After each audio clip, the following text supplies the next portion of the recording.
Una cosa es que podamos involucrarnos en la toma de decisiones, y otra es también que podamos exigir a las instituciones que cumplan con las decisiones que tomamos de manera conjunta, ¿no? Una cosa común que vemos y de lo que se queja mucha gente, tampoco es necesariamente culpa de las jefaturas delegacionales, pero que los proyectos de presupuesto participativo terminan a veces por no realizarse. Bueno, pues hay que generar las condiciones para que la gente pueda exigir que esos tipos de proyectos puedan llevarse a cabo. Quisiera platicarles un par de experiencias que tuvimos en el Distrito Electoral del Distrito Federal en torno precisamente a cómo se garantizó y cómo se tomaron las decisiones de manera conjunta en el caso del corredor Chapultepec-Zona Rosa, que fue un ejemplo interesante, y luego cómo en otra, por los tiempos apretados, ya no tuvimos la oportunidad de estructurarlo de la misma manera, de lo que fue el corredor Chapultepec como una buena práctica, y luego lo que pasa cuando no somos capaces de instrumentar estas buenas prácticas. Cuando fue la consulta sobre el corredor Chapultepec-Zona Rosa, teníamos que organizar una consulta para obtener elementos de identidad es la consulta sobre el corredor Chapultepec, discúlpenme, y luego la segunda que les platicaba es la consulta para obtener elementos de identidad que permitan delimitar el territorio del pueblo originario de San Jerónimo Apulcolidis. Ambos procesos los tuvimos hace poco tiempo, ¿no? Uno fue en diciembre de 2015 y el otro fue en el transcurso del año pasado, no recuerdo exactamente el mes.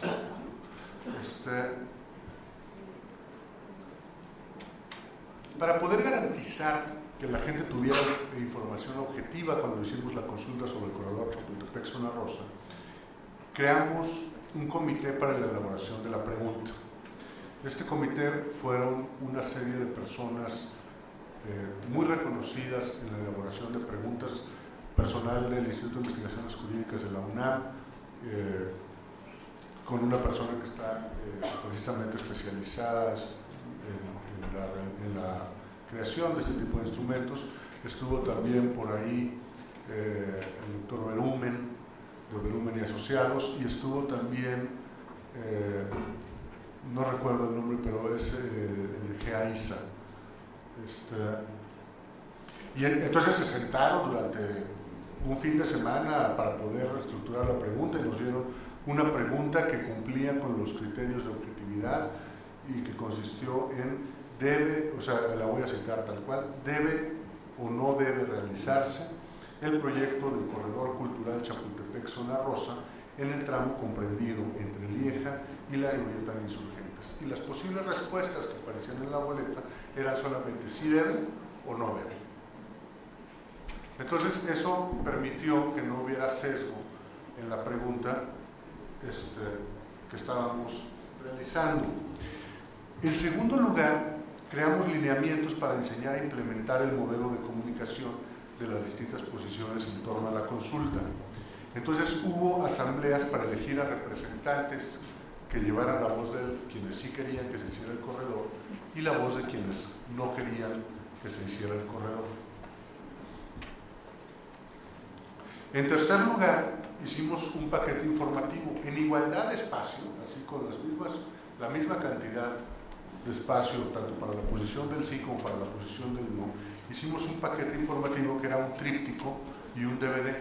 Esto se repartió en toda la delegación Cuauhtémoc, casa por casa. Todos los domicilios en la delegación Cuauhtémoc, recibieron el tríptico y recibieron el DVD.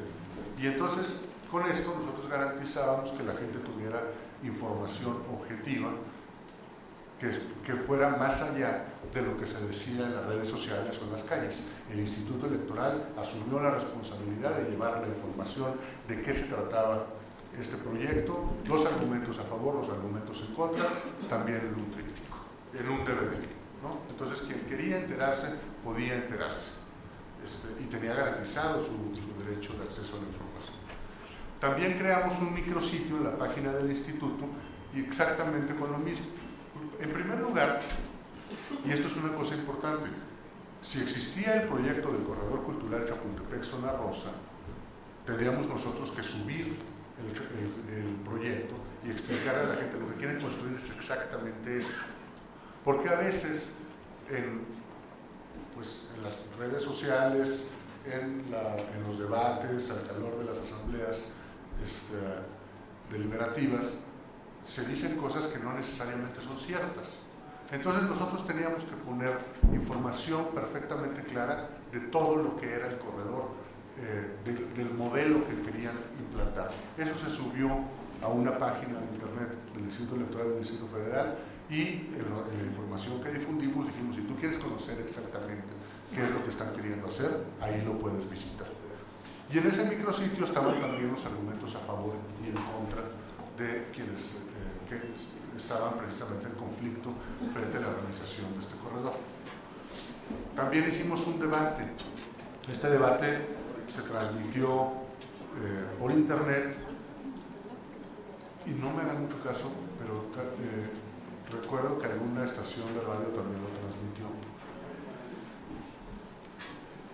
Estuvo moderado además también ahí por un comunicador con prestigio que pudiera garantizar igualdad de condiciones.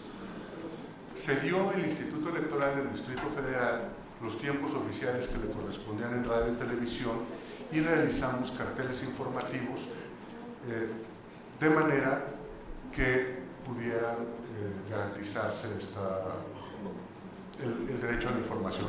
Yo creo que todas estas prácticas que llevamos a cabo para el corredor Chapultepec-Zona Rosa deberían tomarse en cuenta en un proyecto legislativo porque son lo que permitirá garantizar que haya información veraz, que sea objetiva pues, y real, y además que el instituto pueda asumir la responsabilidad de llevar a cabo esta labor que es importante cuando hay un proyecto de consulta.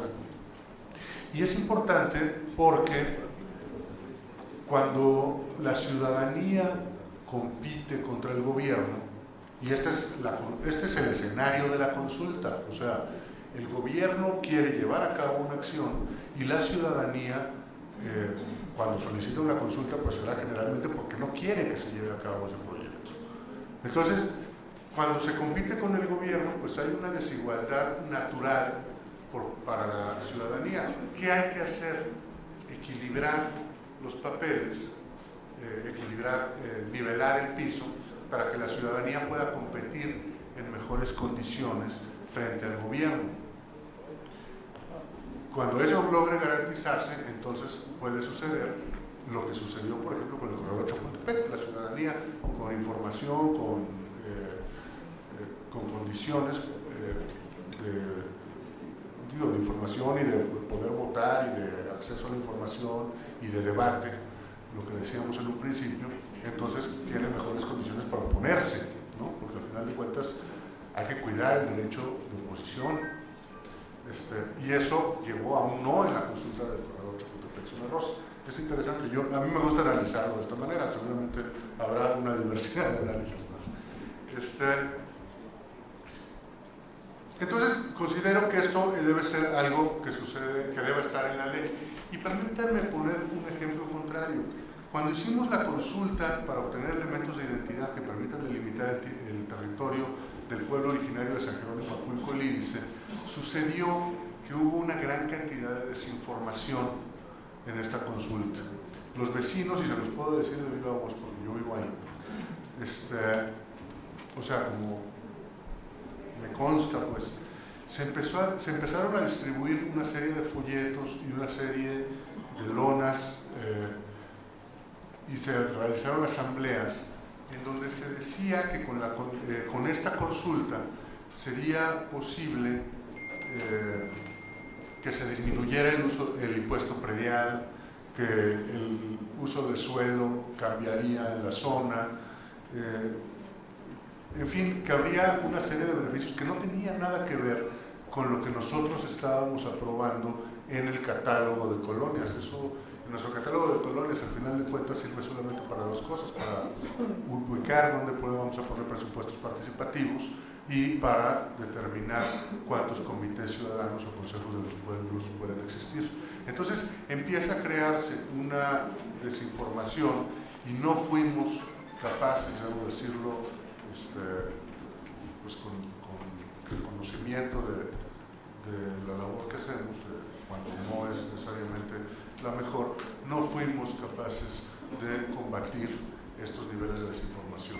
Entonces, sí creo que una de las cosas más importantes, uno de los retos más importantes que tendremos enfrente de nosotros al momento de crear la nueva ley de participación ciudadana será precisamente garantizar que haya información objetiva para la ciudadanía, garantizar ese derecho de acceder a la información y nivelar las condiciones de equidad cuando se compite con el gobierno. Muchísimas gracias a todas y todos.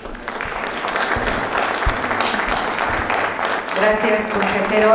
Es muy interesante reflexionar sobre lo que nos acaba de comentar. La verdad es que los tres elementos fundamentales que señala como parte de las debilidades que tiene la Ley de Participación Ciudadana y que fundamentalmente tienen que ver con que ustedes estén informados, con que los habitantes de la Ciudad de México tengan una información veraz, ágil, entendible, es fundamental para la toma de decisiones. Y yo nada más quisiera abonar a lo que nos comenta en este proceso en donde nuestro país y sobre todo nuestra ciudad ha avanzado con la participación ciudadana y hemos dejado de estar en una gobernabilidad en donde únicamente el Estado hacía las acciones y los ciudadanos únicamente atendíamos a lo que buenamente nos daba el gobierno. Ahora hemos cambiado a una gobernanza en donde la toma de decisiones tiene que ver mucho con la responsabilidad y para asumir las mejores decisiones pues tenemos que estar informados. Entonces la información es fundamental, los espacios que se den como este tipo de foros y las asambleas,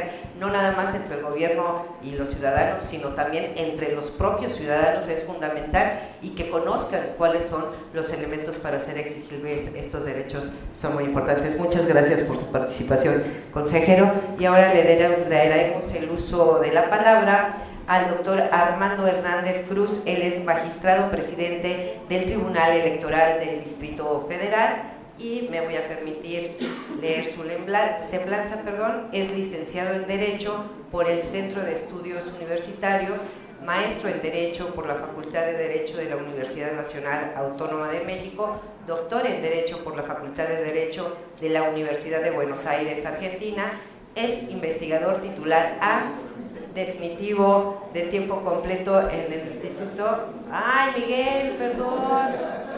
Ya me estaba adelantando. Bueno, adelantamos un poco del currículum de Miguel y ya está. Armando, perdón, doctor, licenciado, maestro y doctor en Derecho por la Facultad de Derecho de la UNAM, así como especialista en Derecho Constitucional y Administrativo y en Derechos Humanos por la misma universidad. Obtuvo la medalla Gabino Barreda en sus estudios de licenciatura. Actualmente es magistrado presidente del Tribunal Electoral del Distrito Federal. Cuenta con una especialidad en Derecho Constitucional por la Universidad de Salamanca, España. Es catedrático de la División de Estudios de Posgrado de la Facultad de Derecho de la UNAM y de diversas instituciones públicas y privadas en todo el país. Cuenta con más de 150 reconocimientos de cursos y conferencias impartidos en materias relacionadas con diversos aspectos de los derechos humanos.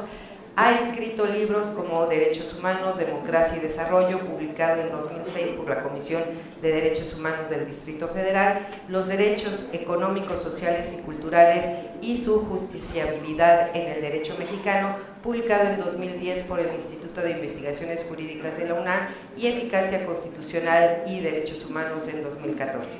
Ha sido secretario técnico de la Comisión de Gobierno de la Asamblea Legislativa del Distrito Federal en la segunda y cuarta legislaturas y secretario técnico de la Mesa Directiva de la H Cámara de Diputados en la 59 legislatura. También fungió en 2008 como director general de Derechos Humanos en la Procuraduría General de Justicia del Distrito Federal. Es vicepresidente de la Barra Mexicana de Profesionales en Asesoría Parlamentaria y miembro de la Asociación Nacional de Doctores en Derecho. También fue investigador A en el Instituto de Investigaciones Legislativas Belisario Domínguez del Senado de la República en el periodo 2009 a 2011. De 2005 a 2008 fungió como integrante del Consejo Consultivo de la Comisión de Derechos Humanos del Distrito Federal. Participó como ponente en el tercero y cuarto encuentro universitario de juristas México-Cuba, organizados por las Naciones de Juristas de La Habana, Cuba, en 2004 y 2005. También fue participante en el Foro Iberoamericano de Juristas y en la Jornada de Amistad de Latinoamérica con la Unión Europea, ambos celebrados en Salamanca, España. Adelante.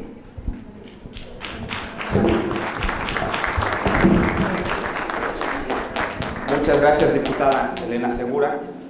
Quiero, por supuesto, agradecer a la Comisión de Participación Ciudadana de la Asamblea Legislativa, a todos y cada uno de sus integrantes, a la diputada Elena Segura, a la diputada Vania Ávila, la invitación para estar aquí con ustedes en este foro. También, por supuesto, reconocer la labor que viene haciendo la Asamblea Legislativa a través de esta comisión y particularmente a mi amiga la diputada Vania Ávila. También, con el gusto de compartir la mesa con la diputada Elena Segura, a quien conozco hace mucho tiempo, admiro su trayectoria, es más joven que yo, pero yo tengo reconocimiento a su trayectoria. Mi amigo, el consejero Pablo Lezama, por supuesto, también a quien tengo muchos años de conocer y coincidir en estos temas, y con el doctor Alejandro López Olvera, que representa a la más prestigiada institución de investigación jurídica en nuestro país, al Instituto de Investigaciones Jurídicas de la UNAM. Entonces, es un gran motivo de honor para mí estar aquí con ustedes para hablar sobre el tema que nos ocupa son los desafíos de la nueva Ley de Participación Ciudadana. Primero que nada, escuchaba a la diputada Vania señalando que a esta asamblea no le toca hacer la armonización. Es un asunto que me parece muy relevante, me parece que le da sentido no solo a este foro, a la labor de la asamblea, sino también a la proyección de futuro que tiene la participación